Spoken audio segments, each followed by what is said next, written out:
Hello, everybody. Welcome to episode 4 of There's a First Time for Everything. By this time, hopefully, you guys know the score. I am going to bring my friends on, and they are all going to have an interesting, funny, embarrassing, maybe profound story about their first time with something, whether that is a first date or the first day of school. Who knows? Um, but that's what we're going to do. And the first time I met your next guest, I met him at the old Funny Bone here in Des Moines that was in Urbandale years and years ago. And the reason that this man is one of my best friends in this business is because so many comics over the years will come around and they'll be like, man, I'm going to hook you up with this club. I'm going to hook you up with that. And it's usually because it's the nicest thing they think they can say to you. Pete was the first comic that said, hey, I'm going to take you to this gig. I need an opener, and actually got me into a couple of different clubs. So we're going to bring him on right now. Everybody, please welcome my good friend, Pete Lee. Pete Lee is here. You're muted. I think you have to unmute yourself. Unless Chair Dog has you muted.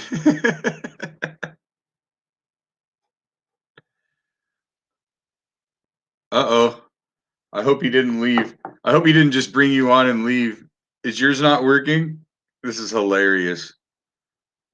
Oh, it says his mic is not connected. Oh. It says I'm hitting. It says you can't unmute your guest. Their mic is not connected.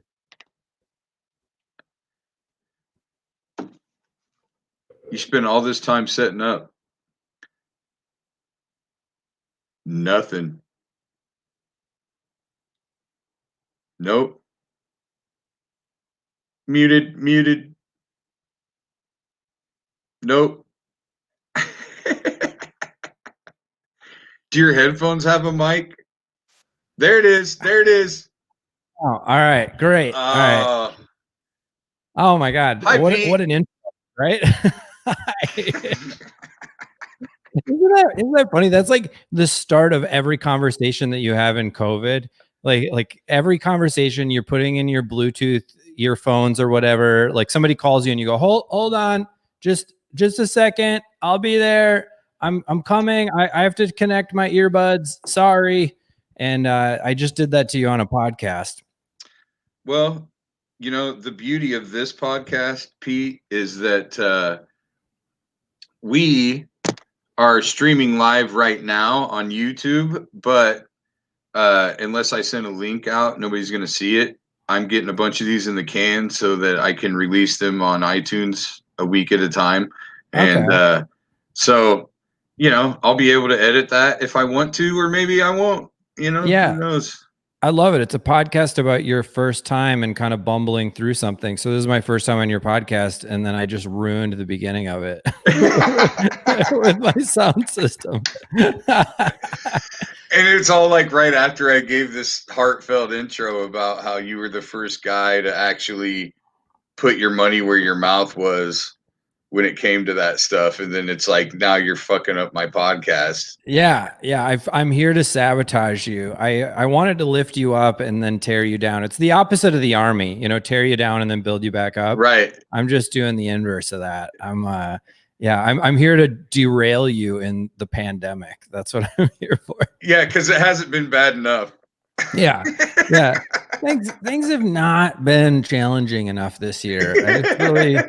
I just really want to throw a wrench in the gears, you know? I think you should. How have you been on stage at all? Yeah, I've actually now been on stage 10 times in front of like real crowds. And, you know, that's weird because I mean, there were times that, you know, when I lived in New York, I'd be on stage 10 times in 2 days. Mm-hmm. And I've been on stage 10 times since March, and almost all of those times on stage in front of a live crowd has come in the last month. And I don't know if you like, I don't know what things are like right now in the Midwest, but like you know, in LA, everybody's been really taking the pandemic seriously. They've been quarantining, you know, having social distance hangs. But, you know, I think it's to a point where now even the most liberal of people are like, we starting to let up. Yeah, we got to hang out. We got to do shows, you know. I don't know about you financially, but like I'm at the point where I'm like, I gotta do shows. I have to do the thing that I did before that made money. And so I can understand how like deli workers are out there screaming, you know, on the news that like we got to reopen. What's going on? You know, like I don't know. It's weird. I had to get a regular job. Yeah. I mean, what am I going to do? I live in fucking Iowa, you know, and even I actually have it better comedy wise than LA does. You know, here's how the Midwest is. It depends on what party your governor belongs to, which actually I think is the whole country at this point. Pretty much. Yeah. Like if you have a Republican governor, there's more open than there is other places. And if you have a liberal governor, it's just still pretty much shut down.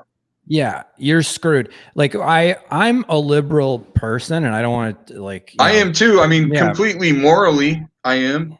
Yeah, it's really tough, you know. Not that I don't have some conservative viewpoints in life, but for the most part, I've been a Democrat my whole life, and there are a lot of times lately where I hear conservative people saying, you know, we need to reopen or, you know, X, Y, and Z. And I'm like, yeah, I kind of agree with that one. You know, but our governor out here in California is Governor Gavin Newsom. And first of all, I don't know if you've ever seen him. He looks like he could be Batman secretly. Like he has this gravelly he's voice. Bruce Wayne. Yeah, he's Bruce Wayne. He has this like slicked back hair. He's super handsome, always in a suit. And he comes on and he gives these daily COVID updates where he'll be like, all right, we had to shut down the beaches because it was just, we were at risk that it was going to be a super spreader event. And he's like super cool. You're like, is he a villain? Is he our hero? But Gavin Newsom is very liberal, very strict, and nothing is open. And there have been comedy rooms that have been trying to, you know, pop up all over LA. Even with, you know, great COVID measures, they won't let it happen. And so I've been doing like secret speakeasy shows, like if it's it's the prohibition, like it's fucking prohibition comedy. That'd be a great doc. Prohibition comedy. Somebody could film one right now in LA because there's several shows that they literally you put it up on Instagram. You go, I'm doing this show, and then there's no ticket link. It's like DM this person and they're going to vet you. And if you're cool, you're going to get the link to be able to PayPal them. And then you'll get the address of the backyard that it's in. And to their defense, I haven't seen a single one of those shows that I've gone and done where it's felt like scary, you know, unsafe. It's like everyone is social distanced. It's outside. You're far away from the crowd. Everyone is wearing masks. They have a guy taking temperatures at the door, you know, even though it's like a secret, backyard kind of show. They're doing what they should be doing. Yeah, they still have a compliance officer there to, to do what they can do. And there are just so many people that are going to these shows that, you know, afterwards, you don't do a meet and greet, but they might walk past you, or you might be on the street with them and they go, dude, I haven't been out since April 10th and I needed that. Like everybody that you see nowadays, like when you say hi to somebody, they like, have you ever seen footage of somebody like finding trapped miners down in a cave, like in a mine shaft, and they're like, hi, I never thought I'd see people again like that. That's what these audience members look like. It's wild, man. And dude, I did the Omaha Funny Bone last weekend. Oh, and their opening week, right? I think they did a week prior. Okay. I think I was there the second week. It was me and Chris Porter. And they were able, I think Nebraska can go 75% capacity. Oh wow, that's awesome. So they were able to do about 200 people. Mm-hmm. and had all the social distancing measures. Most importantly, one guy threw a fit because he was told to put his mask on several times. Yeah. But outside of that, and the funny part of that was he was complaining, saying like, we were here for Larry the Cable Guy, and we didn't get treated like this. Yeah, duh. Yeah. Different comedian, different time. Wow. Yeah. Wow. Oh God. And but yeah, and like I sold my t-shirts. Like I had my little square thing, and I had people put their own card in it, and you know, I mean, I took cash. I mean, what the fuck am I gonna do? But like, you know, it's one of those things where they were so appreciative. I mean, we only did 4 shows. It was just 2 Friday, 2 Saturday. We only did 4 shows, and I mean, I raked it in on merch sales because people were so happy. And I remember starting the shows, like you were saying, like the people kind of letting up. I would start like, okay, so how many of you guys like right away were like, man, fuck that shit, you know? And of course they start cheering. I'm like, I knew you guys would be here, you know? Yeah. And I'm like, okay, how many of you guys were like, you know, really gung ho? Like me, I was really gung ho right away. I'm going to do all the right things, everything, you know? And then like at this point, I'm just like, man, I love my grandma, but I'm fucking bored. Like, Yeah. Yeah. And they're just, I'm like, I know we're assholes. I know. Like, Yep. Yeah, it's weird. It's such a weird virus too. You know, I've been exposed to a lot of people who have actively had COVID. And then, you know, Jamie, my girlfriend, she is a psychiatric nurse practitioner who works in a psych hospital. And right now, California is just teeming, like the hospitals are just like overflowing with people. Like we're having another surge, just like most places are. And she has people on her ward, and throughout all of COVID, the COVID ward has overflowed into her ward. So she has to actually go around people. She has to treat patients, and you know, yeah, put on the crazy NASA the Ebola suit. Yeah, the Ebola suit. She's got to go do that, and then, you know, give these people their psych medicine in conjunction to their COVID medicine. And that's kind of what she signed up to do when she got into medicine, that, you know, no matter what the situation is, she's got to do. It's the Hippocratic Oath. It's the Hippocratic Oath. Yeah. And I mean, she has people, you know, I know COVID is deadly, but she has people on her hospital ward that will physically attack her. And, you know, the orderlies have to, like, these just giant bouncer nurse guys have to, like, you know, the grab fat them. Boys. Yeah. The fat boys have to come grab them. The disorderlies. The disorderlies. Yeah. They should have that on their shirt. Like, instead of security, it should be disorderlies. Do you remember that movie? No. What's that movie? Oh my God. That's a real movie, dude. The Disorderlies starring the Fat Boys. Wait, like the Fat Boys, the rap group? Yes. Oh, that's great. They took care of like this old rich guy. Oh, and yes, they wore scrubs, and like, oh, there was, and it was almost like it was a pseudo like musical. They performed a couple different songs in it. That's great. And wait, is the structure of the premise that it's an old rich white guy and then the Fat in a Boys? wheelchair on top of it? Okay, yeah. I love the juxtaposition of the backgrounds of the different points of view. And what do you think happens? And what do you think happens by the end of the movie? What do you think the second act conflict is that gets solved in the third act? I'm hoping that somehow the old guy, through exposure to them, grows a heart and he becomes cooler in some way. Like he becomes cooler. Maybe some of his views in life are changed. And then the Fat Boys, I hope what he transfers to them. Well, wait a minute. Before you go further, this is what you got to understand, because I think because you haven't seen it, I don't think you're registering one thing that might change your direction here. Okay. the old guy already loves the fat boys. Oh, all right. So he's pretty cool to begin Right. with. If To he's begin already with. Right. he's So what do already you into think the the fat, conflict is that happens in the second act? So then in the third act, everything gets resolved. all right. So what do I think the inciting Because incident? there has to be an inciting incident. You know how Hollywood Yeah. works. So so I mean, the inciting incident is probably initially that he needs to be taken care of in some way, and then the fat boys come to help out, right? Like, so that's probably the initial More or thing. less. They're hired help, but more or less. Okay, so he has to have help. So he must be alone. He must be alone to a certain extent. Or he has children who don't take care of him. Oh, because he's an asshole. Is that what it is? No.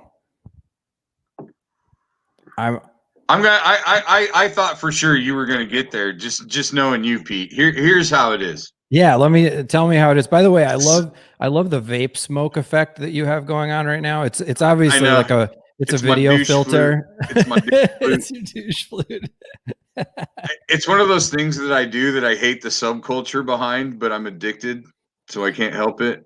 Dude, it's vaping in COVID is so funny. Like, we're all afraid of people's breath, and with vapes, you can actually see it coming towards you. Yeah. like you can see the COVID hitchhiking onto the vape particles and blowing into your face. And I'm not talking about you. I'm talking about I know exactly what you're talking about. When you're walking around, the COVID's just coming towards you. Like, I found a vehicle. I found a vehicle. I found something a little bit heavier than me that'll carry me further. Yeah. And stay warm at the same time. Yeah, exactly. And now I'm COVID that tastes like cotton candy. Oh my God, vapors are super spreaders. Vapors are super spreaders. That's the new Democrat term, like the new hot fear-inducing term. Like the Republicans would always be like, everybody's a terrorist, and now the liberals are like super spreader. This is a super spreading event. Like Trump has a rally, super spreader event. Yeah, it's a super spreader. You're super spreading. Oh, it's so Prius. Yeah, like it is. It is. It's funny how super spreader, those terms, that's a pretty hardcore sounding, like that's a good punchline, right? Like it's a super spreader. But they've like, I don't know, like I feel like when liberal people say any liberal catchphrase, which again, I'm liberal, it always comes across as weak, like I'm triggered. Trigger is literally the trigger of a gun. And when you go like, I'm triggered, you sound like a pussy. That's hilarious. It's crazy. Yeah. That's a good duality. It's weird. Yeah, it's funny. So you should know this before, because I know it's killing you to know. I want to know what happened in this movie. What it is like the fat boys take care of this guy. Well, he's on his deathbed, and it's the will. The will is obviously a thing.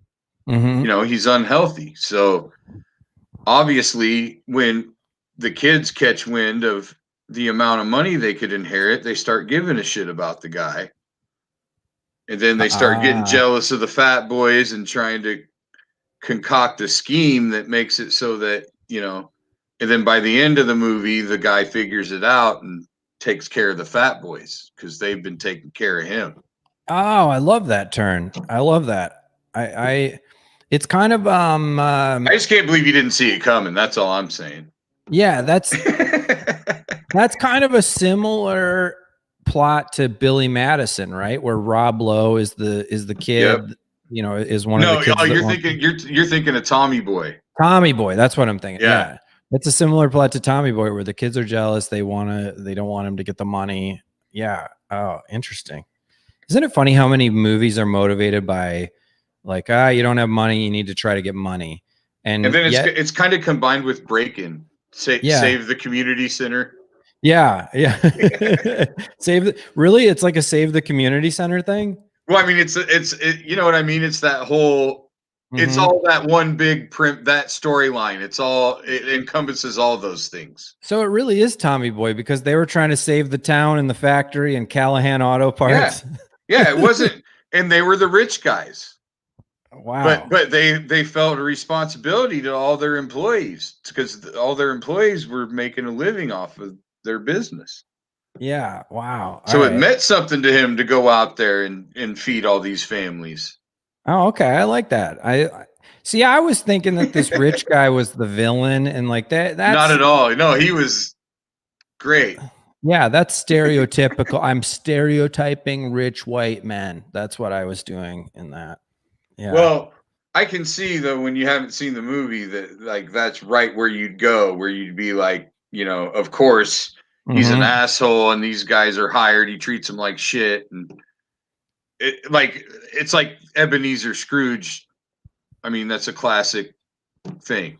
Yeah, yeah. It's kind it's a classic trope. You kind of expect it. I don't know. I have a lot of friends right now that have wealth that are good people, you know, Mhm. and you know, they defy those stereotypes. And there's just kind of like, you know, yeah, there's a stereotype that if you grow up with money or anything like that, which I did not, you know, you're just handed a life and you become a piece of shit that slacks off and does evil things to people. And that's not the case because a lot of, you know, people just have a drive in life. And even if they're given a silver spoon, they're like, well, what am I going to do for my life? What do I want to do? And they probably have a leg up because they get to choose. They get to actually ask themselves the question of like, what do I want to contribute to the world? Whereas Mhm. most people are like, I don't know. I hope I get the job as a garbage man, you know?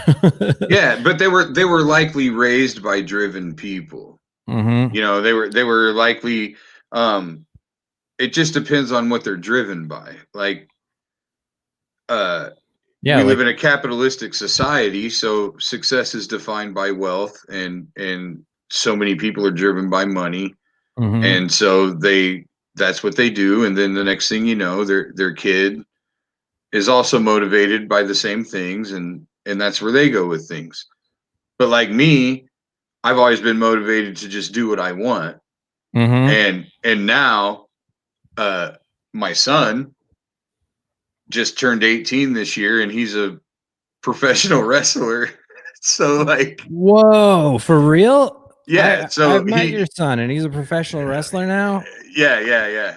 Holy Yeah, crap. I'm gonna have to send you some footage. By the way, I can hear myself, I think, coming through your mic somehow. So Oh, let me turn you're kind of loud in my headphones and then my oh, headphones. is that just because I'm loud? I think you might be loud. Yeah. Um, so is my mic volume good You're on your fine. end? Yeah. Oh, Yeah. totally. Is that fine right there? Oh All yeah. right. Cool. All right. Now I can hear you at this is A kind of lower peak. level. Yeah. All right. So now I can hear you at a lower level and I can still So hear yeah, myself. anyway, and like with my son, I was like, you know, he's small. You've met him. He's a small kid. Mm-hmm. But I mean, he always wanted to be a wrestler, and when he said that's what he wanted to do, I can't tell him that's unrealistic. I've been a stand-up comic his whole life. So I just had to tell him how much sacrifice and hard work it would be and that he's going to have to be prepared for that and see what happens, but his first match was amazing and we were all you know, he got kind of bullied in school and stuff, but also some of it was his own fault because he would react like a little bitch. So I'd be like, you fucking make it fun for those guys to fuck with you because you act like a little bitch and you're small, so they know you can't do shit. So I started getting him MMA training and shit like that, and then he's still complaining. I'm like, when are you gonna choke one of these motherfuckers out, dude? Like, Yeah. What are you doing, man? yeah, it's a fork in the road. Either you choke them out or you shut the fuck up. Like one or the other. You got to pick one. And so I didn't really see it. And he also at school he feared getting in trouble. But this his first wrestling match, like half the school was there. I brought 30 people on my own, and we all just thought he'd get in the ring for a little bit and get beat up and it'd be over. Yeah. Well, the promoters obviously knew that the whole place was there to see him. It was the biggest crowd they ever had. It's an indie wrestling thing, you know. Yeah, it's And, like the classic structure of what wrestling was before Vince McMahon. It's regional wrestling. 100%. Yep. And so they gave him his shining moment, and it was amazing. And so I'm a fucking mess afterwards, like,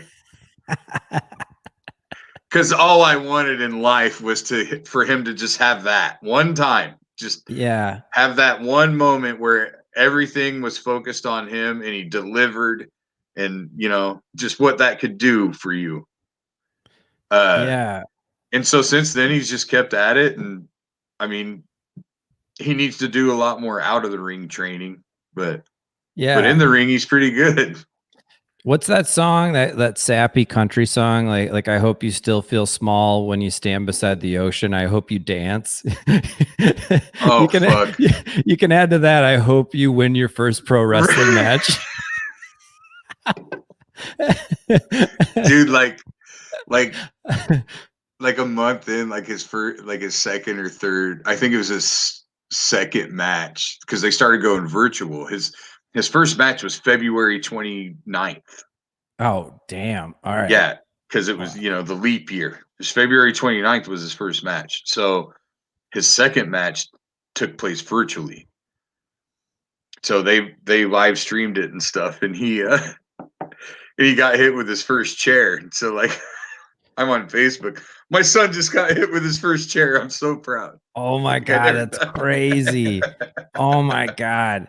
And I bet because I watched a lot of the MMA fights when when they were just trying to fulfill their ESPN $30 million deal. And so they had no audience there. And I mean, they're still doing them, but the Fight Island thing. And like, I actually found those fights to be way better because it was just about the fight. It wasn't about the audience. It wasn't about hype. But I could imagine, and like you could hear every punch, every kick, every block, everything. So I could imagine when your son got hit by his first chair in that match, like you really heard him get hit by that chair. Oh, it was so. The great thing is his shining moment or whatever. It was like this kind of battle royal situation. And his thing is he runs in and there's the champ, the heavyweight champ. And this guy's like 6'4" and 300 and some pounds. My son's about 5'8" and $130, right? So, and that's what I told him in the beginning. I'm like, at your size, dude, you're gonna have to fly around. Like, you have to be Rey Mysterio and shit like that. Like, so his thing was he did his finisher on this big dude, on the champ. And so the champ threw a fit, challenged him. So his next match was supposed to be a title fight. Wow. Yeah. Oh my God. Because they're thinking all these people are going to come again for this title fight, well, then that got X'd out. So the first virtual show, he's wrestling some other dude. And at the end of his match, he beats this dude and he's looking around and the champ comes running out from backstage. And hits him with the chair. So wait, all right. I'm trying to put this all together. So does that mean that your son, after his first match, was the champ because he beat the champ? No. It was like this. They called it the big ticket match. So it was like a Royal Rumble, but like a pins count anywhere thing. Oh, okay. And whoever got to the ticket got a title shot. Well, my son didn't get to the ticket, but the dude that was the champ like demanded to be in the match because he's like, I'll beat all. They're not even going to get the ticket. Oh, okay. So it wasn't an official title bout. Right. And so this guy comes out and then my son does this move on him that he'd never seen before. So it was like this, he got fooled by it, and wow. And so then afterwards he said, I want to fight that guy next. So he got a title. He was getting a title shot. Yeah. Oh, that's cool. Yeah. And that was going to be the next event. But then the virus hit. So then the first virtual event, he had the thing where they hit him with the chair, and then the next one was his title match, and it was great. This guy just beat the fuck out of him. It was like,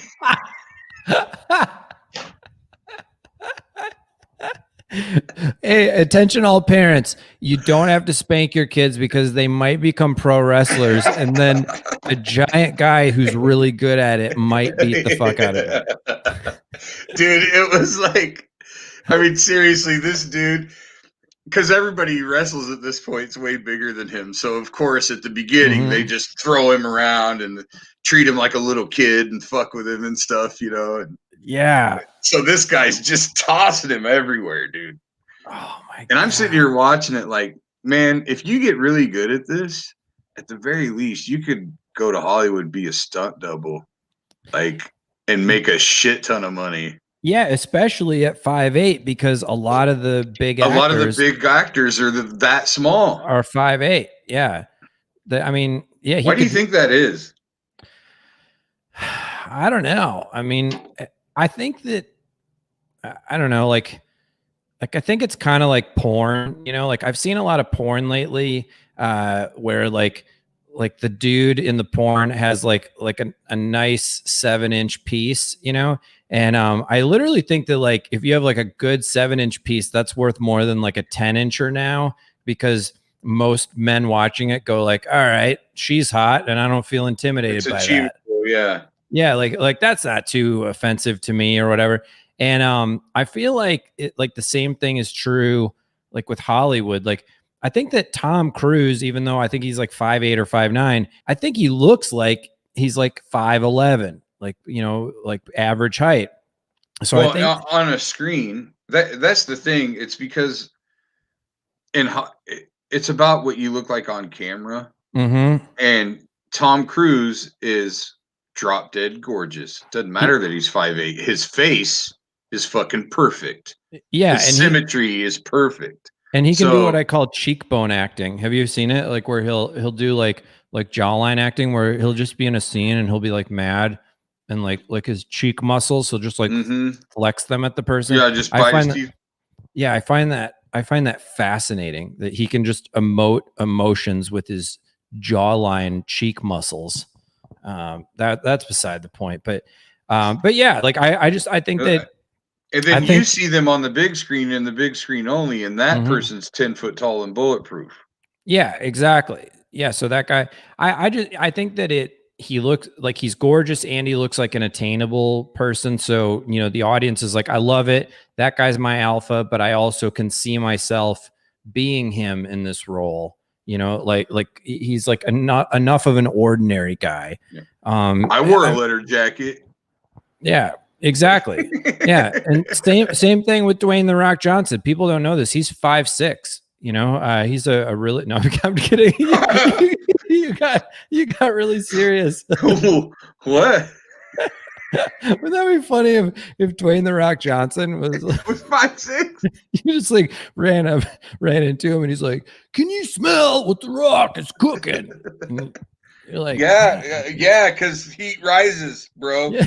I can fucking definitely smell you. Oh my God, bro, you're so quick. That was a great tagline instantly. That was great, man. Well, that's why everybody keeps telling me. Well, I shouldn't say everybody. One person.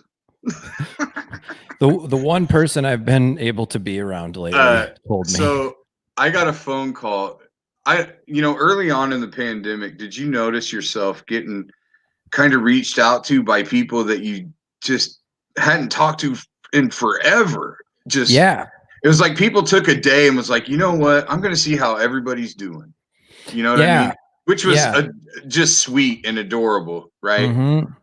And well, you work all the funny bones and improv, so Jason Douglas, don't you? He manages Richmond now, but he was a comic forever. I think I knew him as a comic. Yeah, he was from Kansas City. Okay, wow, yeah. One of the nicest guys you'd ever meet in your life. I mean, just the most genuine, insanely nice guy.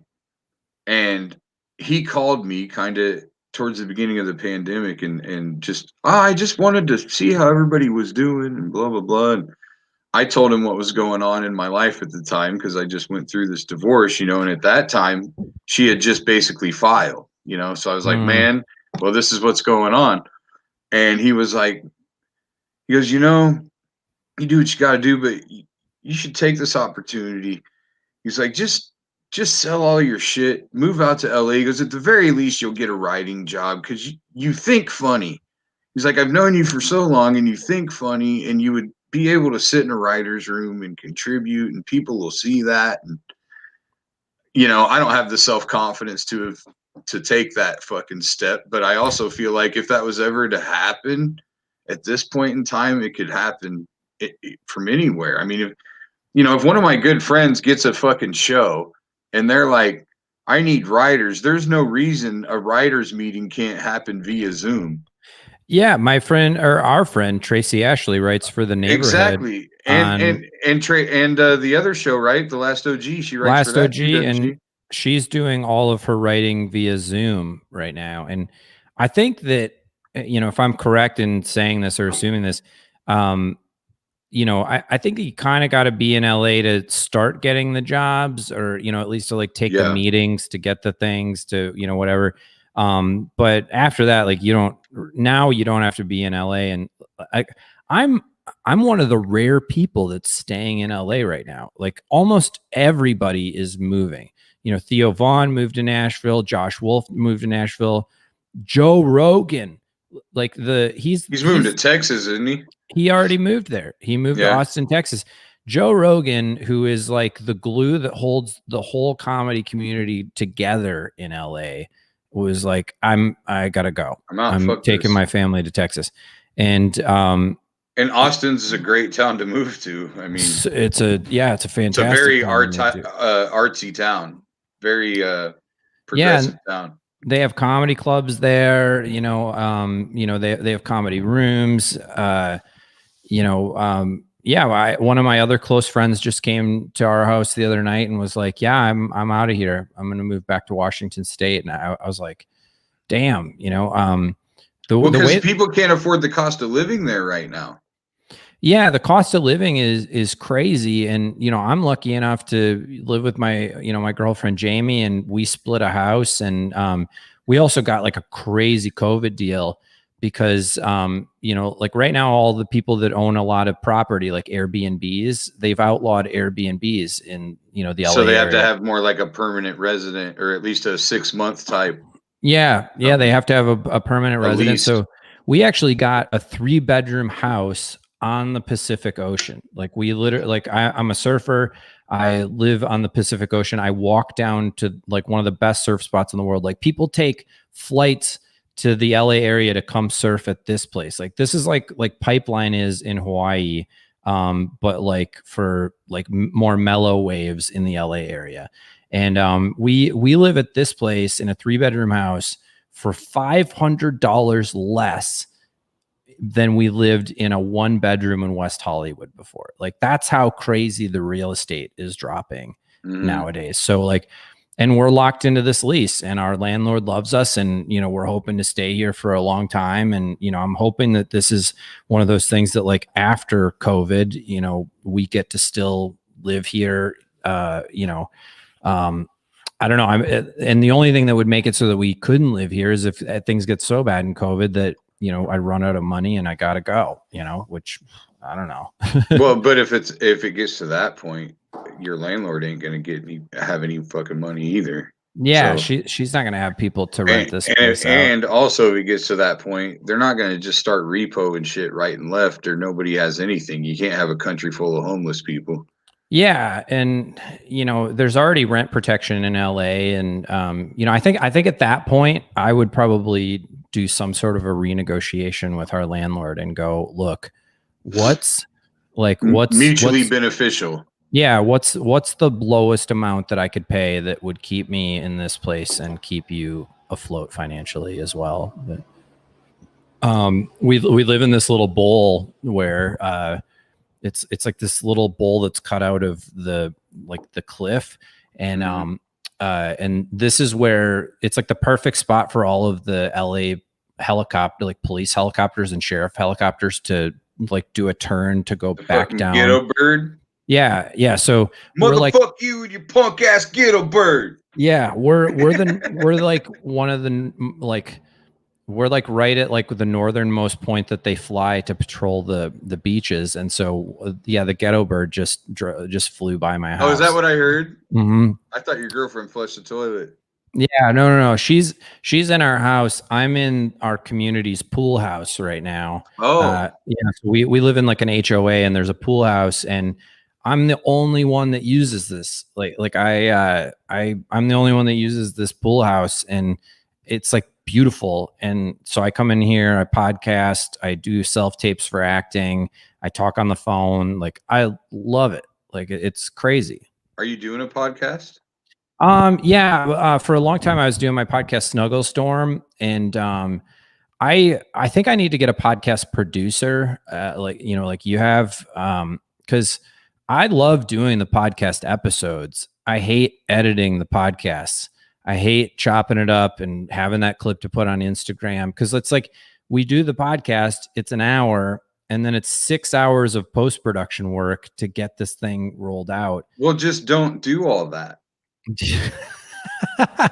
Like, I mean, honestly, all you really need is like some intro music and some outro music.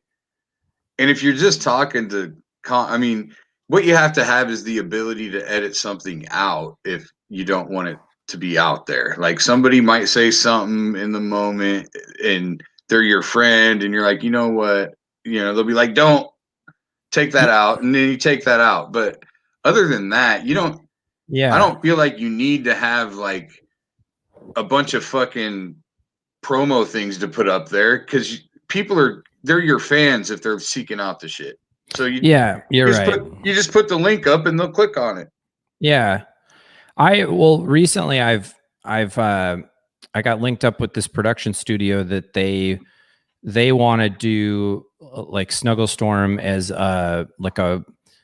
like more of like a green screen show where I talk about a topic. And so I just released the first video of that, and then we're filming more next week. And so I'm kind of turning the podcast into like a video rant blog kind of a thing, almost like the but Pete Lee style. Yeah, Pete Lee style, kind of like Andrew Schultz's thing that he does, but Pete Lee style, where I'm seeing the like you're nicer, the sweet side of things. Yeah. And still basically just like a comedian talking to the camera, doing a ton of punchlines and a deep dive into a subject. But the subjects that I'm choosing are definitely more along the lines of Pete Lee.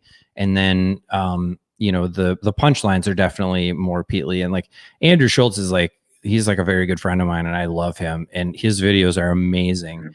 I want to like borrow a little bit of that format, but then make the other 90% of it my own. But so yeah, if people want to check that out on my Instagram, it's Pete Lee. And I just did a thing about that WAP video, and my whole point of view is like, wow, that's a lot of pressure and expectations.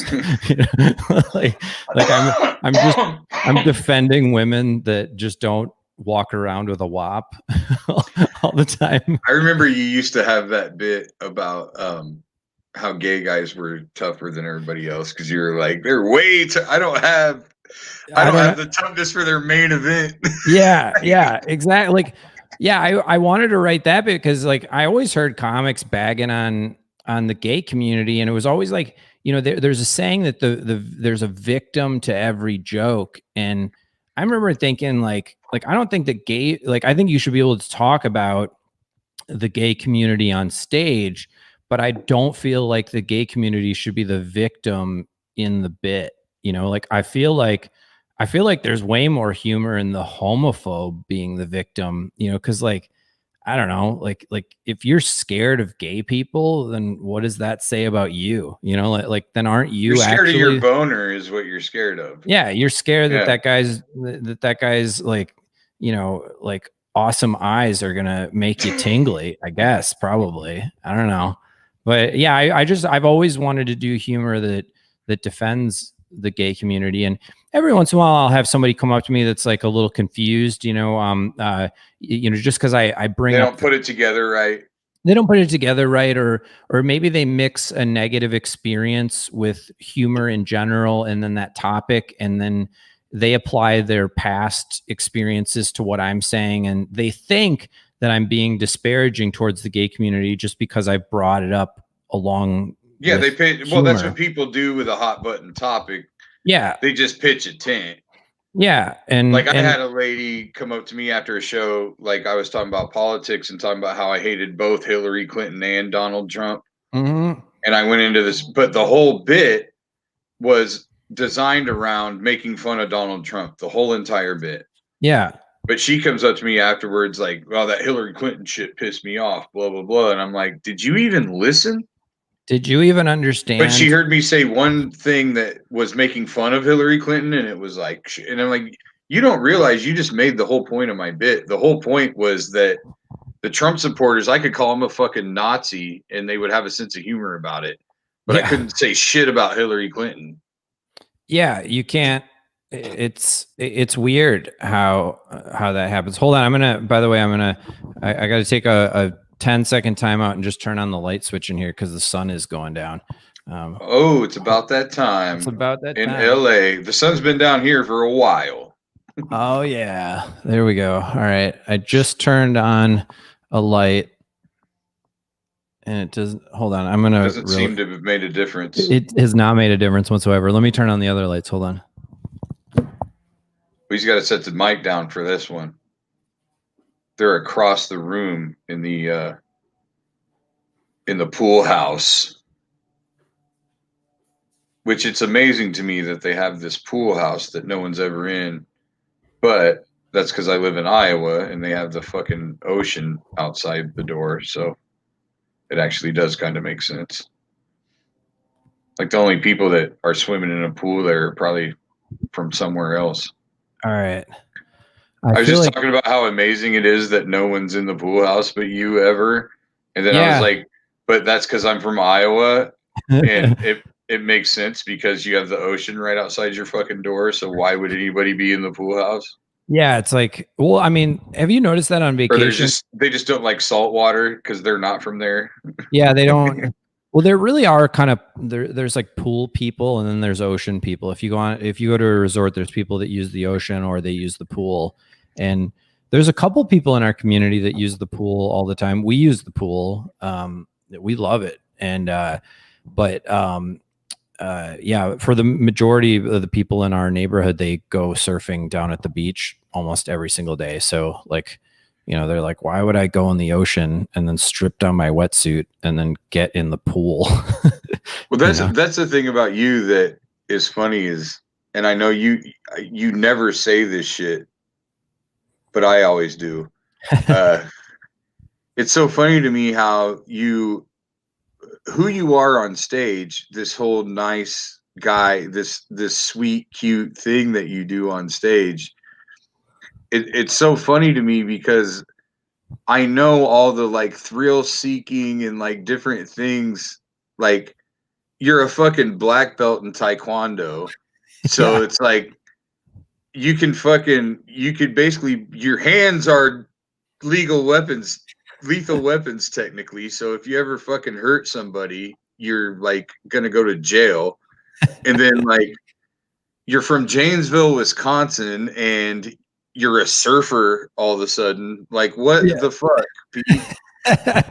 Yeah, I always say that the person that I am on stage is the voice that I'm fighting against in my own head all the time. Like I'm always fighting against this voice in my head that's insecure and afraid and very Midwestern and overly polite and like all those kinds of things. So that's you letting that out. Yeah. And so I'm on stage, I'm kind of talking through my thought process on a given activity or a given day. I've been through a lot of therapy. I've tried to work through a lot of that stuff. Just in general, if I lived life as that guy, which my brain wants me to do, like my girlfriend would never have sex with me, like that. Yeah. That guy There's a is, certain amount of toxic masculinity that's healthy. yeah, exactly. It's not attractive at all. At the Like, end of the day, they still want a dude that'll beat the fuck out of somebody that fucks with them. yeah, Period. exactly. Yeah. They want to feel protected. Yeah, they want to feel protected. They And don't there's want a certain guy amount of fucking meathead you got to be for them to feel that way. Yeah, and I'm naturally a very sensitive guy, and I think that every comedian has to be sensitive. Like we have to have 100%. we I'll like cry at the drop of a dime. yeah, our antenna has to be so sensitive that when it observes the minutia in life, we can pick up on all those little sensitivities so that we can basically turn that around and tell it to the audience in a way that they go, oh my God, like I've been being insensitive and I haven't even seen that, but I see it. I see it, but I don't see it. And wow, now that you pointed out to me, holy shit, that's crazy. That's so funny that that's a thing. And I see it, but I think it sucks. Yeah, I see it. And I think it sucks. So like, fuck that shit. And here's why. Yeah.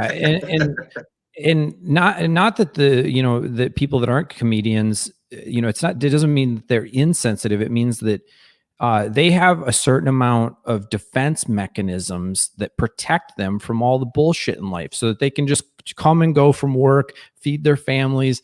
And because if you saw all the stuff every day, all the stuff that was messed up, you'd cry all the time, probably, So yeah, I mean, the guy that I am on stage is kind of that sensitivity, that voice in my head. And I'm fighting against that every day to like kind of be a cooler guy. I'm like making myself go out in the ocean and surf. When I was a kid, I got beat up a lot. So I got into Taekwondo and then I got good at fighting.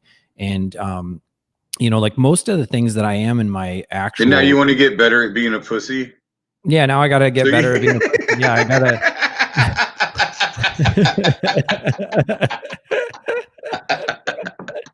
Well, it was so funny. I just in my relationship, I just had like a big, not an argument, but like a talk with my girlfriend, because she was like she was not feeling very happy with me being like real sensitive about just kind of what's going on. Like, I'm a comic, I'm in COVID, I've lost my whole fucking purpose in life.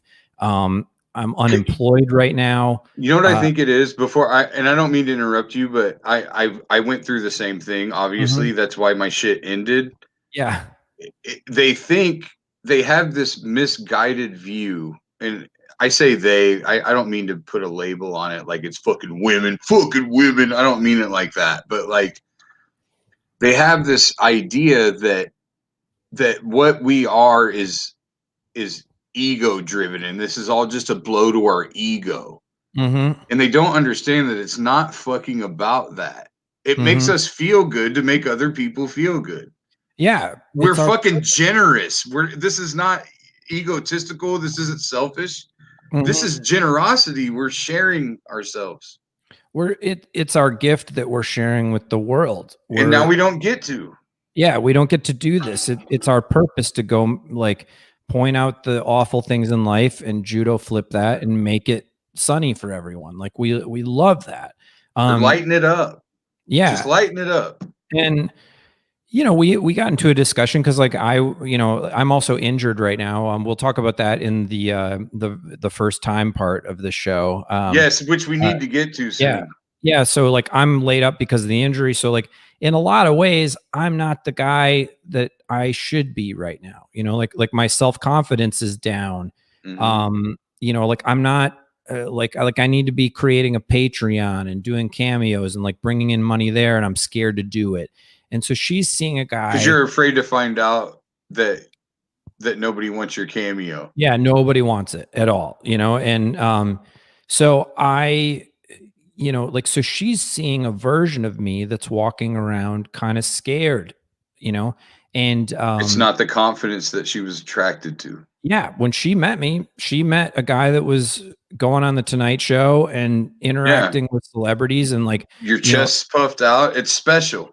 Yeah, and she's a fan of Dave Chappelle, and then like Dave Chappelle like came to one of my parties at the Cellar for one of my Tonight Show things and was like, "Hey, Pete," and like she's seeing that guy, like that. She's seeing that guy that is confident enough to like be friends with Dave Chappelle, who is also just a really sensitive, sweet guy, but anyway, and my girlfriend has had a lot of talks with me in the past about going, like you're focused on masculinity versus what's not masculine, and you need to realize that you're a badass guy, like all the things that you listed. When we moved into this house, like I'm actually really good with carpentry and like I'm really handy. I can fix everything. For real? Yeah, like I go around our neighborhood and like there's like a little old lady that lives. And all you do on stage is put off that you can't do any of this. Yeah. You can't do any of the things that you can actually do. Yeah, and I'm capable of that. Like when I go into my neighbors' houses to help them fix their stuff, I have like social anxiety of like, what's this going to be? And like I'm afraid this way and that way, but like I know that I can go in and fix their sink. I know how to do that. But like. So she was trying to tell me like, you are manly, you are this and that. That was like a couple months ago. And then she sat me down and she was like, I don't like, like I'm feeling turned off by the guy that you are right now, who's walking around afraid. And lately I've been closer to that guy on stage in real life. And my girlfriend is basically saying, yeah, like she was basically saying like, hey, like, like who are you right now, and I need you to work on yourself and like I need this. And so it's funny that like kind of when I'm weak and I'm at my worst, I become that guy that I am on stage again, which is kind of weird. And then when I'm at my best, I'm the more evolved version of that person. What's crazy is I am the exact opposite of that. Mm-hmm. Like I think maybe hearing you describe all that, I feel like is what now kind of drew you to me as a friend. Mm-hmm. In the beginning, is I remember you saying to me, I mean, this is 15 years ago or something we're talking. I remember you saying to me like, the one advantage that you have that so many people don't is you were like, as soon as your foot hits the stage, the entire audience knows exactly who you are. Yeah. And you go up and you give them what they expect. Mm-hmm. And it took me years to understand what that even meant. Yeah. And I am off stage much more like you on stage. Yeah. But I find myself a lot of times, the guy that I am on stage is the guy that I actually kind of want to be. Mm-hmm. Because it is me. I mean, it's me, but it's amped up.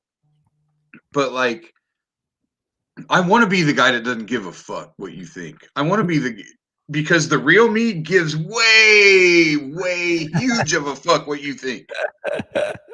Yeah. But on stage, like I want you to think that I don't give a fuck. Uh-huh. And that's fun. That's really fun. It's freeing. I mean, mm-hmm. But you also have to be working at places that are letting you be that. Yeah.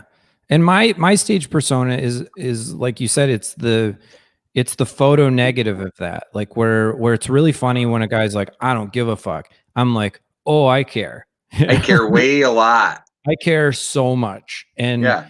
And if you can do it in the Norse Wisconsin accent, in the Wisconsin you care accent. even more. Yeah, which even when I'm talking like this, I have the Wisconsin accent, but like I have it probably 15% more, on stage, especially if you're doing an impression of someone from Wisconsin, your mom or like whatever. Oh, yeah. Pete. Oh, yeah. You going to the bar or no? No. Yeah. All right, we're an hour in. We should be wrapping up soon. So we got to do the premise of the show now, or that we're an hour. Get to your first. That's the whole point. That's the whole point. I want to have my friends on, and my friends that live in LA. My friend, my goal with this show I was actually talking to Jared Dog about this before we came on, was the benefit that I've had of living in Des Moines and being able to work at the club all the time, and then getting into the Funny Bone and Improv chain where I'm out at all the other clubs and stuff, is the headliners that I was working with all that time are now making waves. They've now got a fan base. They've now, and you know, most of them will still talk to me, but but there's a few here and there that at least want to give off the fact that they're too busy, and you know, so you don't hear from everybody, and I get it. It's fine. But the thing is, I can do something like this, and I can get, you know, bigger named comics to come on, that, you know, guys that have a following, and they'll come on because they love me, and it's mutually beneficial, but probably more beneficial to me than it is to them. But at the same time, it's all of us, especially right now, we're just trying to have some fun. I mean, there's just only so much fun we can have right now. Yeah, And we get to we've been in green rooms for so long, and having those times where we're just by ourselves and we can talk about all the shit that we can't say out loud. And you know, I mean, all my butt fucking I was telling Jamie that story. You were? Yeah, today? I told her that story today, and she laughed so hard. She was like, "That is so funny." It's like the worst day ever. Do we get to tell the audience that story, or is it totally? Good? Yeah. No, I will. I'll set it up, and then I'll let you. So Pete and I are in Appleton, which I can't work anymore. Why can't you work it anymore? Well, maybe I could now, but while Cliff was still there. Oh yeah. So Cliff was cool as fuck. I loved the dude. Well, at one point, his mom stopped cleaning the condo, and he had to clean it. And I was there. It was me and a couple other comics I won't name because I don't know if they would want it out there. But you know, we're in the condo, and we left that condo like you leave every other condo. Yeah. Like, I took the sheets off and put them in the laundry bag, you know, you name it, whatever. Well, it just so happened towards the end he was there at the beginning of the week, but then went to like New York at the end of the week and didn't get back until like Tuesday. And we'd been gone since Sunday. So any crumb that was left, any little detail of whatever that was left was magnified. And so he just went off on all of us, bitching about crumbs on the counter. Like, there were dishes in the sink, and I was like, yeah, because the dishwasher was full, and I washed the rest by hand, so I put them in the sink.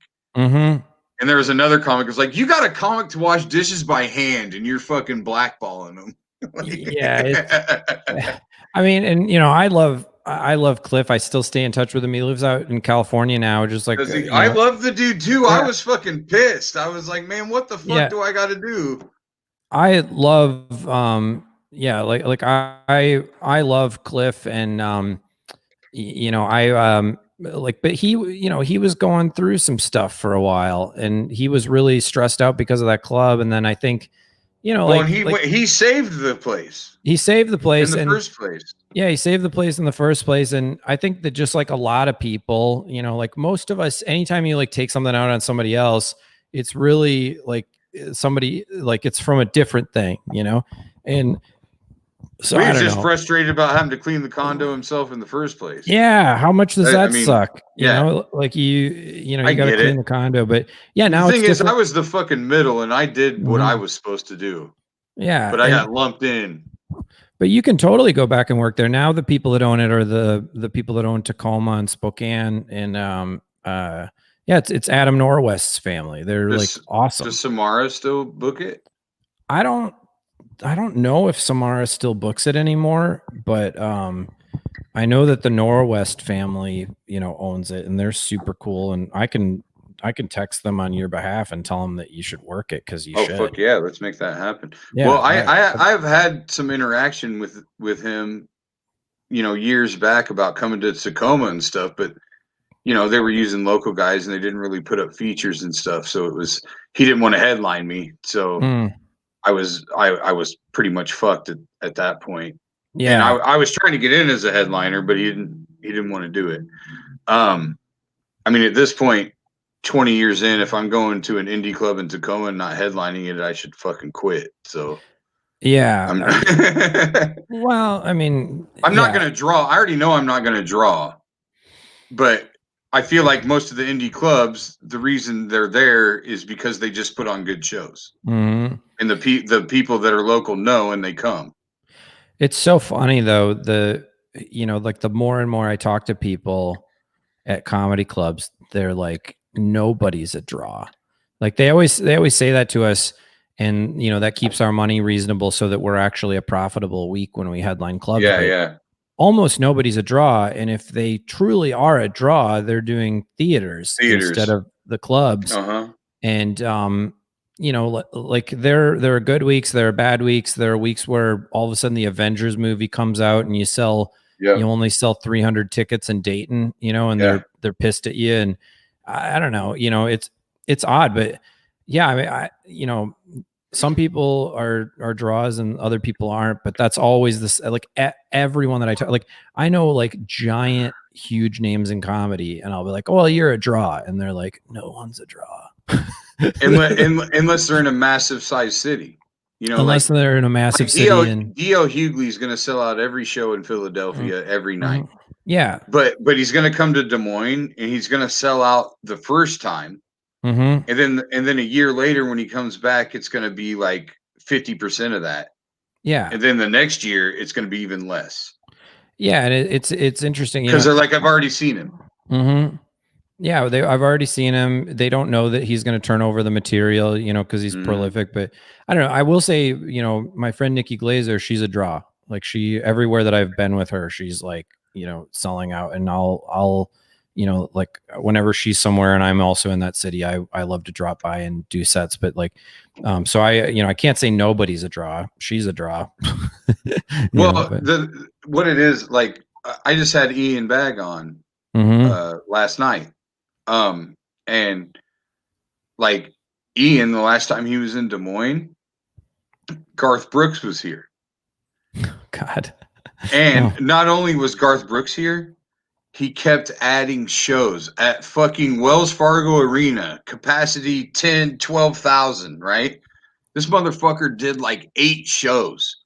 Yeah. Because it sold out within 2 seconds every time they put up tickets. And he was just like, well, I want the city. I want everybody to be able to see me. Like, he's this nice guy. So like, and he's really going, holy fuck, I could do another one? Holy fuck, let's do another show. One? Yeah. And so, like, Ian's best crowd was like, oh my God, I just sneezed in COVID. Oh my God. Well, I know. Isn't that the worst? You know how many I've held so many sneezes in more than ever in my life. Just I was at a comedy show the other night and I pinched my nose up here until the sneeze went away because I knew that I could not sneeze around other people. And it was just allergies. Right now we're having fires. There's fires, so the air quality sucks. Pollen everywhere, and so I'm sneezing, and but yeah, that it's literally like I just sneezed just now on your podcast, and I was like, I'm canceled. And there's nobody fucking here. Yeah. All right, let's go to your story. We gotta. We're way over right now. Yeah. First time. First, we have to tell the story of the story about the in the ass. We got to tell that. Oh, we didn't finish that. I'm sorry. Yes. Okay. So if I will tell my part. Okay, so we're in Appleton. We're in the condo together afterwards, and I told Pete, you know what? At this time, I think was when I was. And just got engaged, actually. So it was over 10 years ago. And I told you basically like how I had a thing where, and I told her, I told you how I told her this. It was like, I won't marry a chick that won't let me fuck her in the ass. And I'm like, And I'm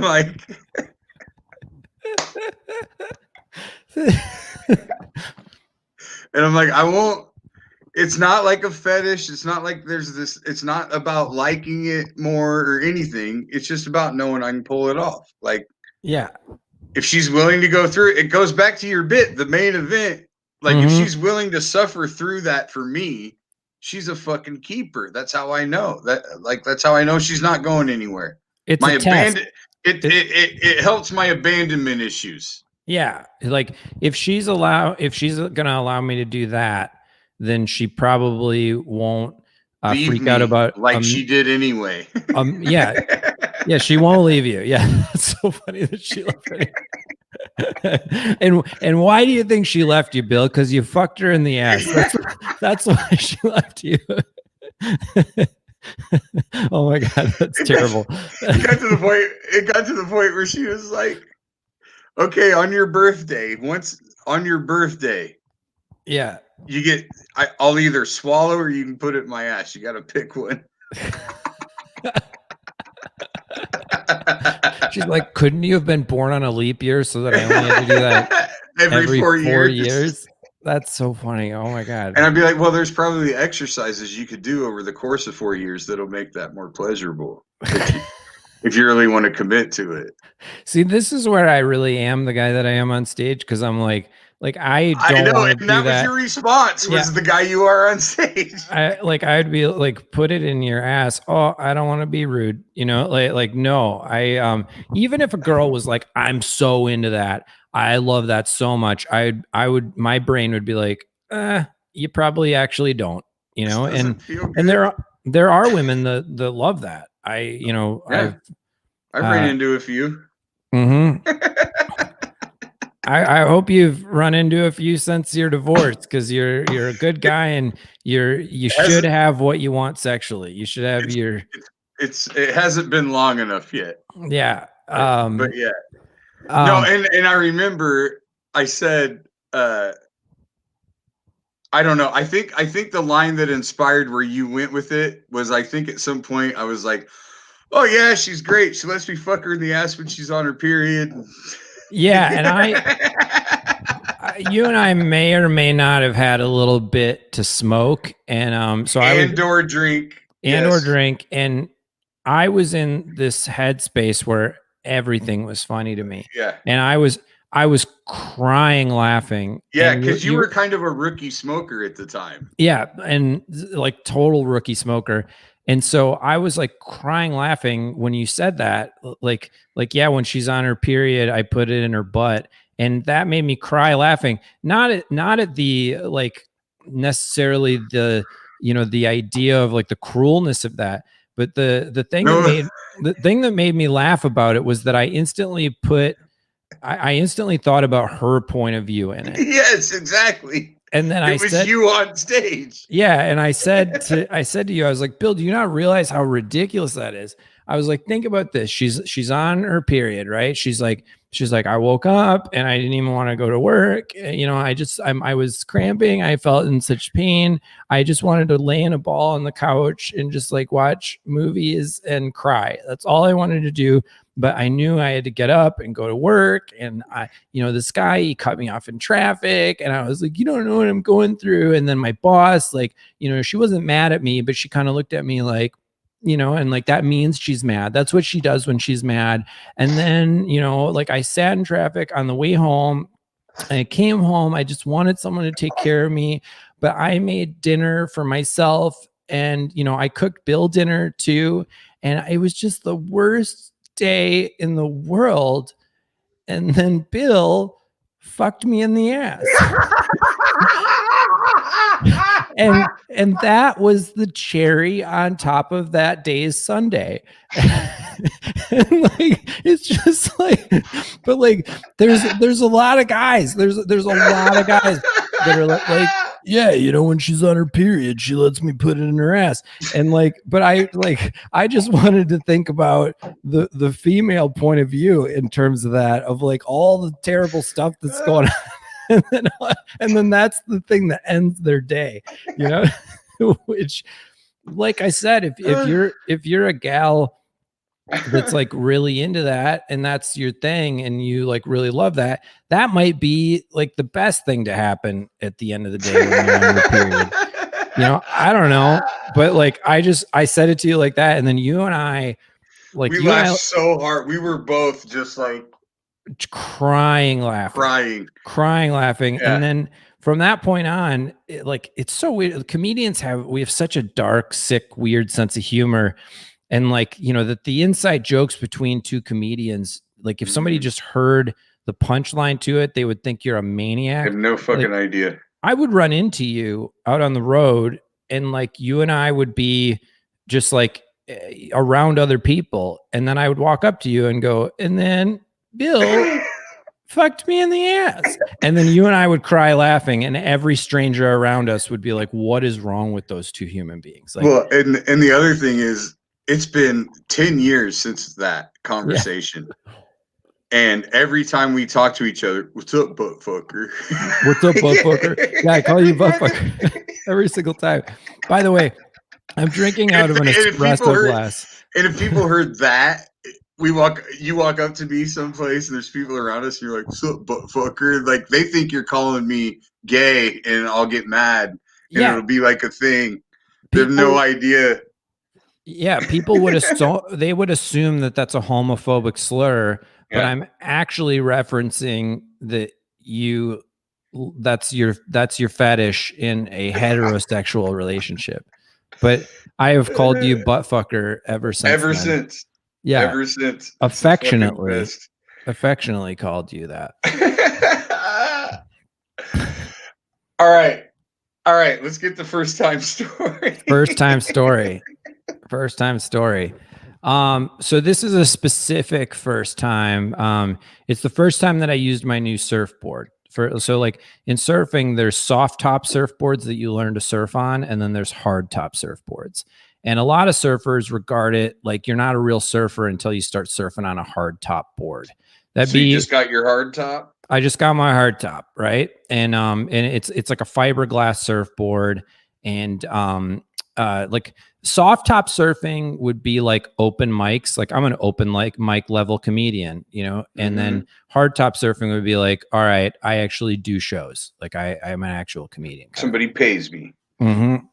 So I went out and I bought this awesome surfboard for like $800. I bought these fins that were like carbon fibered, made so like you could like carve up the wake, or like up the wave and like do all sorts of like pro surfer shit, which I used to be a competitive water skier and wakeboarder. I'm a national champion. I forgot about that. Yeah. So of course, this is a transition for you. Yeah. So like I have a good water sense. Like the hardest part about surfing is actually paddling into a wave and getting the timing right and then standing up. But like as soon as I'm up on a wave on a board, I know how to ride. Good control. Yeah, I'm in pretty good control. So like, so I got pretty good, at like getting up on boards, and now it's time to get a short board, like a hard short board.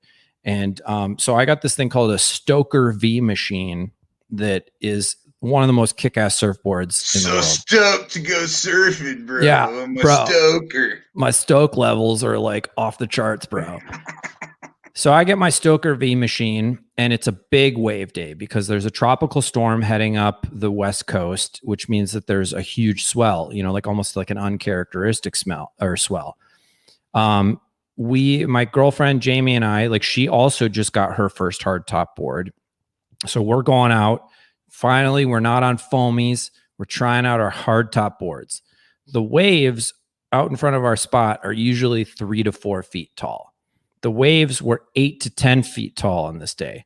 We had no business being out there whatsoever. Y'all weren't ready for that. We weren't ready for it. We went out a few days ahead of that, and the waves were like 5 to 6 feet tall. And so you just booked a $1,500 corporate a year into doing stand-up. Yes, that's exactly what it is. I had no business being out there in these waves, and they were just gigantic and unrecognizably big. And I had gone out, there's a foamy shortboard that we have at our house that one of my friends left. And I had been out a few days earlier, and I had actually like used that to carve the wave. And so I was like, oh wow, I'm really ready for this hardtop surfboard.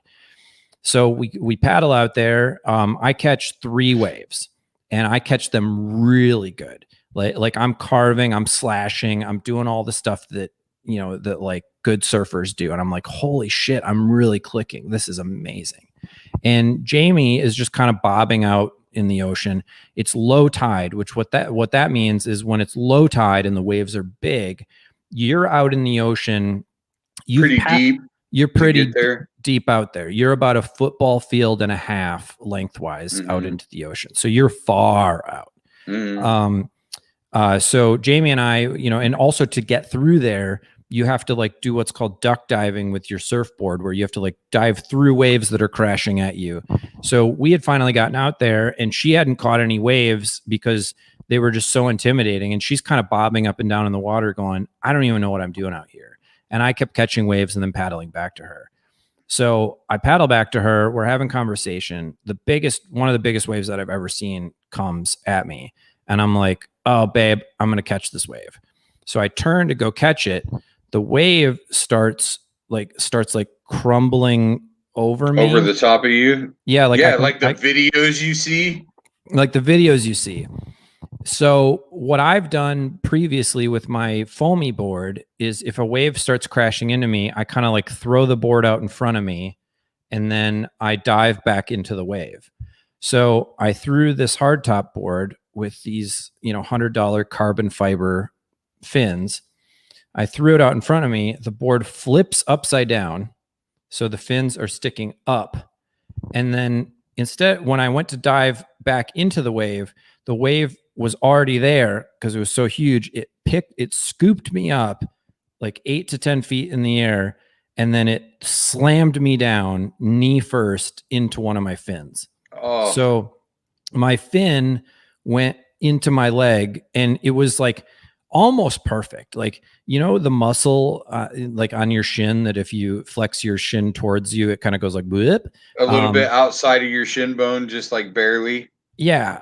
Yeah. So yeah, it's like flexing your calf muscle, but that shin bone thing, that shin thing. Yeah. Mm-hmm. So from what I think happened, wait, are you gone? No, I'm here. Dog's back.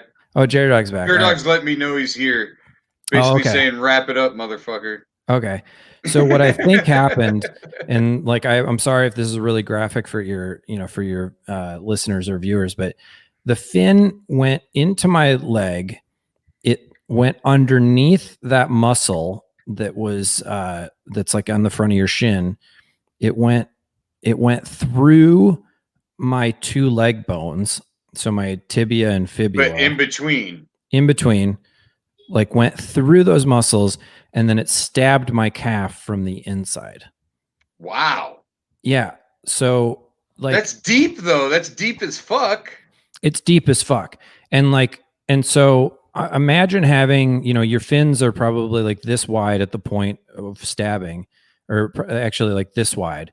So, so like the beginning of the fin is like this wide, and then my wound the end is wide. Yeah, it's a fin. My wound is this wide. So it went into my leg this far. So it went, and so the front part is this wide, but the tip kind of penetrated your calf. Yeah, and thank God it didn't go into my knee, because like my MCL, HCL, like all would have been screwed. So like, thank God this is what it did, right? But now I'm out in the open with a wound that's this big, and I tumble in the wave twice, and I can just feel my leg is like exuding warmth, and I'm like, this is bad. Also, our bay that we live in is full of great white sharks. Like there, we see them. So now there's blood in the water. There's blood in the water, and I have something on called a shark band, which is like a product that's supposed to repel sharks. I hope it works. I think it works. I think that's what saved my life. But anyway, I finally get done tumbling in the water. I pull my leg up out of the water, and I see that my leg is just like spurting blood, like horror movie, like Jacko style horror movie spurting blood. And I can't even believe it. So I'm thinking about all the war movies that I've ever seen. And, they always go, put pressure on the wound. So I put pressure on the wound and I'm like, I'll be damned. I'll be damned. I put pressure on the wound and it actually stopped the bleeding. Holy You're shit. also in salt water. Yeah, I'm So also that helps, actually. So that helps. And just for for a visual demonstration. So I'm when I'm telling the story, like I'm still injured. Like I still have this going on, and I'll pull my compression sock back up. But so because this happened 3 weeks ago. So I'm in the water and now I'm bleeding and losing a lot of blood. And I have to try to somehow get 1.5 football fields into shore. So, of course, I cry for help. My girlfriend doesn't see me because now I'm 50 feet away from her. There's another surfer right next to me. I'm like, help, dude, you got to help me. This asshole sees a really great wave coming and he looks at me, looks at the wave, and he was like, I got to catch this wave. Oh, my God. And he caught the wave. So I basically, I'm holding my, yeah. Oh my God. I'm holding my leg. Every time a wave comes, I'm just like pushing my board over to the side of me so that it doesn't get me again. And then I'm tumbling in the wave. You also don't lose it. Yeah. And I don't lose it. Yeah. Which I have a leash attached to the board, so so it's like technically attached to me. So, I'm trying to like swim with one arm. And then also when the wave comes, I'm trying to like prop myself up and like body surf while holding this leg. And then at the end of it, it would like close me out and tumble me. And then I'm doggy paddling, body surfing, tumbling, like 3 times underwater where a wave is just like, you're at the bottom of the ocean, You're trying to hold your leg and still breathe. Yeah. And I'm also trying to breathe and not suffocate and die. And I'm screaming help the whole time. And finally, there's this lady that comes over to me named Cynthia, who I've met at the surf spot before. And she was like, dude, do you need help getting in? And I was like 25 feet from getting in. And I was like, honestly, at this point, I don't need help getting up there. But I have a surfboard that chips very easily because it's fiberglass. Could you make sure my surfboard doesn't get damaged? Like I'm worried that my surfboard is going to get chipped on the rocks. Is it expensive? Yeah, it's like an $800 board with with $100 fins and and it's COVID. I don't have money for that. Like I was an asshole. I shouldn't have even bought it. Yeah. And so I didn't realize it, but the lifeguards had already seen me. They called the ambulance. The paramedics were already on the shore by the time I got there. They see my leg that's just like I'm holding it as I'm walking, and they go, let go of it. And it fucking squirted blood onto them, like it was like that. So they bandage up my leg. I've lost a lot of blood in the water. Like I could see it in the sea foam around me. Like I could see red. I've lost a lot of blood. My blood pressure is like really low. And they're like, we got to get you to the hospital. Like you're in greater danger than you think. So Jamie finally, like she comes in during that whole thing. She must've seen it, happen. And she was like working her way in too. She runs up to our house, grabs her car. She was like, fuck the $500 ambulance fee. Like we're taking you. So she takes me to the hospital, dripping wet in my wetsuit, with an ambulance bandage around it. We get to the emergency room. They get me right in.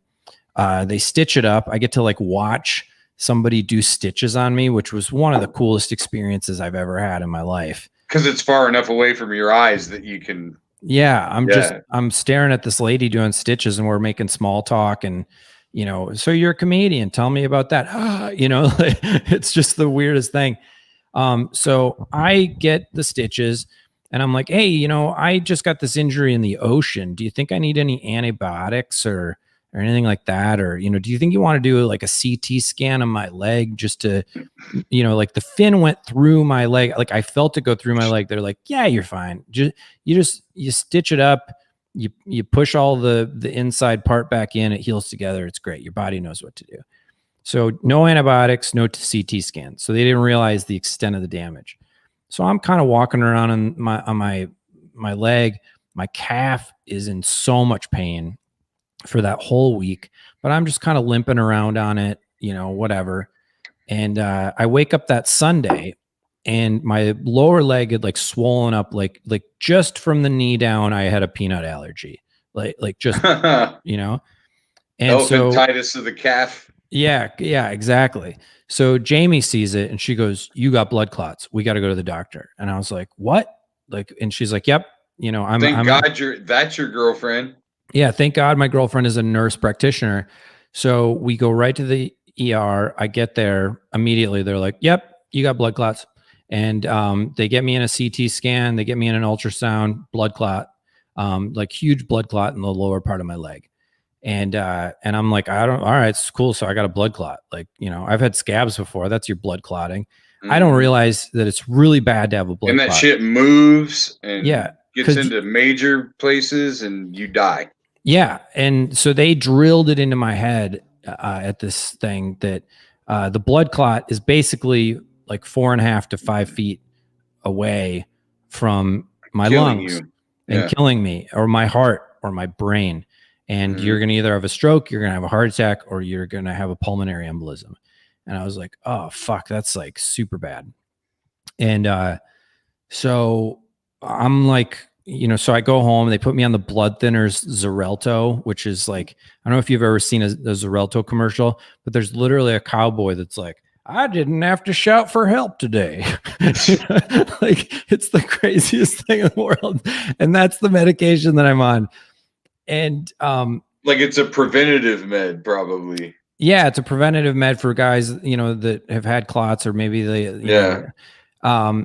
so I'm on this medicine, and then I have a follow-up with my regular doctor, and I'm sitting there, and like there was like 4 days between that and the doctor, and every morning I would wake up at like 5 a.m, and I had this like sense of just like the worst shit was going to happen, or the worst shit was happening, or like, I'm going to die. This clot's going to travel. So I go get an ultrasound, and the ultrasound's first.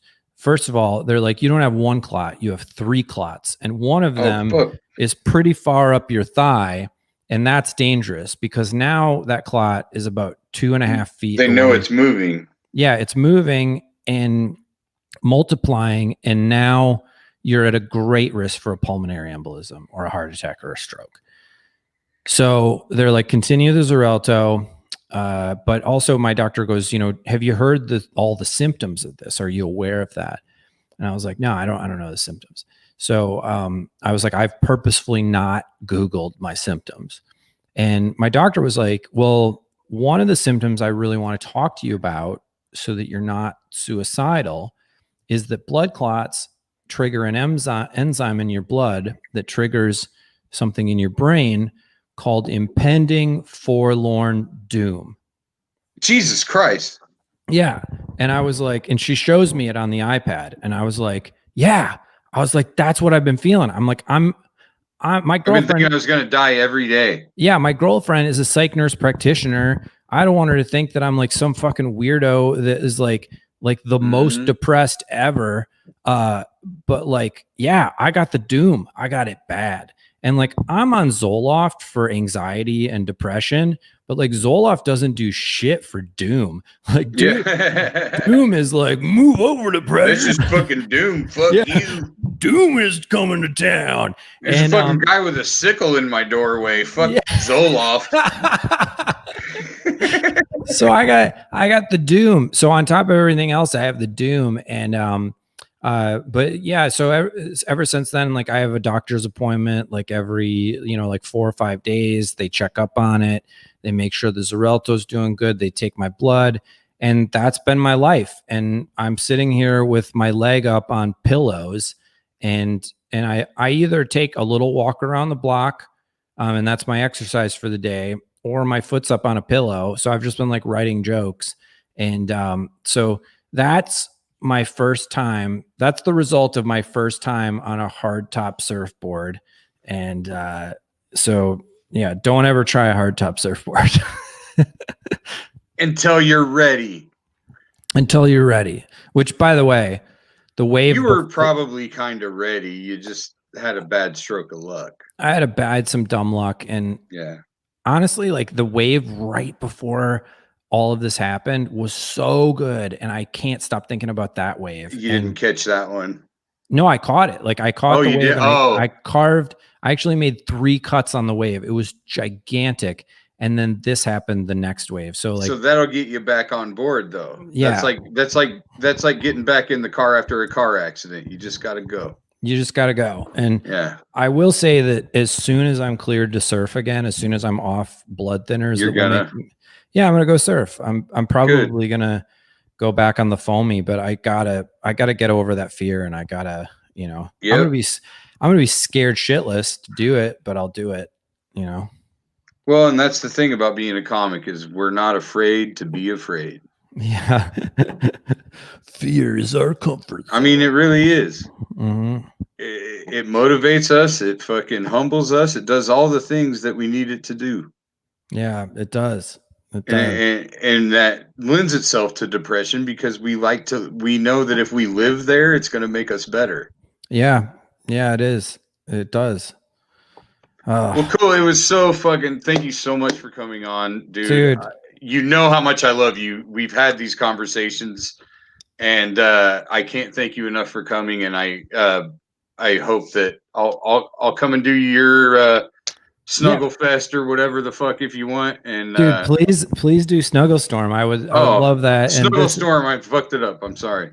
Dude, this has made my week talking to you, man. I love good. you. I love that. Thank you. I love you. You're one of my favorite people in the world. And you know, and by the way, this couldn't be better timed because Jamie just walked into the house with Domino's Pizza. Perfect. And then my computer also just told me I have 6% battery. So I'm like, and Jared Dog's ready to go, and I've had to piss for like fucking 20 minutes. Like I'm over here shaking my legs and shit. yeah, you got to So, handle that. All right, yeah. dude, I love you. Your followers can follow me on Instagram, TikTok, whatever, at Peatly. It's my name 3 times. 3 And, times on everything. yeah, go to my website, peatly.net, if you want to not come see any tour dates because they're not happening. All right. I love you, brother. Thank you All so right. much. Love you too, man. All right. All right. Peace. Bye-bye. Bye.